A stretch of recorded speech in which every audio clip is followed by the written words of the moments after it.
let's talk about one of the most incredible turnarounds in all of history. We're looking at a period of just 64 years where a regional power went from the absolute brink of collapse to becoming a world-altering empire. It's an amazing story of ambition, total disaster, and a comeback that literally redrew the map. Today, we're diving into the Ottoman Empire's wild rise from a small principality to a global superpower. So you've got to ask, right? How on earth did this happen? It wasn't some simple straight shot to the top. Not at all. It was a complete roller coaster of genius strategy, crushing defeat, and ambition that was frankly off the charts. So let's start at the beginning. Okay, so our story really kicks off in 1389 with Sultan Bayezid I. Now, he inherited a pretty powerful state, but it was still kind of like a loose coalition of lords, not a unified empire. He very quickly got his nickname, Yildirim, which means the Thunderbolt. And trust me, he earned it with his lightning speed and decisive action, both on the battlefield and in politics. See, Bayezid knew you can't build a lasting empire on a shaky foundation. He needed to forge a real, modern state. So first, he moves the capital to Edirne, putting it right on Europe's doorstep. Then, he starts chipping away at the power of the local lords, the Beys, telling them, nope, you answer directly to me now. And crucially, he poured resources into his elite Janissary corps, creating a professional army that was loyal to him and only him. This wasn't just about winning a few battles. This was about building the engine of a future empire. So Bayezid has built this new centralized power machine, and just in time, because it was about to face its biggest test yet. A massive army of European knights, led by the King of Hungary, was marching east. Their goal? To kick the Ottomans out of Europe for good.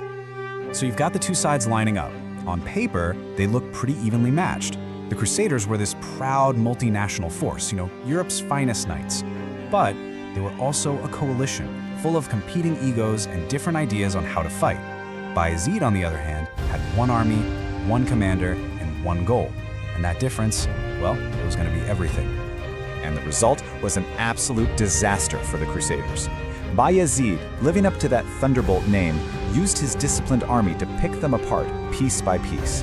As one writer at the time put it, the Crusaders lost everything: flag, weapon, and honor. This victory at Nicopolis cemented Ottoman control of the Balkans and sent a shockwave across Europe. Bayezid he looked invincible. But you know how these stories go. Just when the Ottomans reached what seemed like the height of their power, a new storm was gathering on the horizon. A threat far, far greater than any European army was marching from the heart of Asia, and it was heading right for Bayezid. The answer was a name that struck fear into hearts across the known world. Timur. You might know him as Tamerlane. This guy was a conqueror of legendary and often brutal renown. His empire was already massive, and he didn't see Bayezid's new empire as some distant power. He saw it as a direct challenge to his own. A collision between these two titans was now basically unavoidable. And that collision happened at the Battle of Ankara in 1402. For the Ottomans, it was an absolute catastrophe. Bayezid, probably feeling a little too confident after his wins in Europe, met Timur head-on. But Timur was a master of strategy.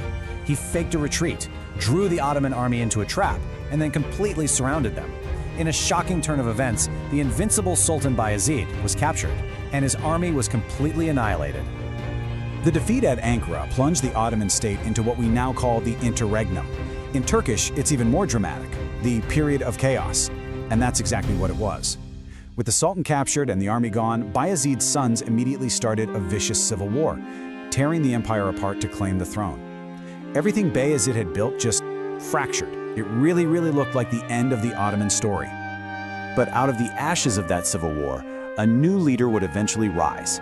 After the chaos finally settled, a new generation took over, and it all culminated in one man, Sultan Mehmed II. And he had a single, audacious goal that had obsessed emperors and kings for 1,000 years: to conquer the unconquerable city, Constantinople. Mehmed wasn't just a dreamer, though. He was a planner, a meticulous one. He rebuilt the army, making it even stronger than before. He built a huge navy to cut the city off by sea. But his real masterstroke was technology.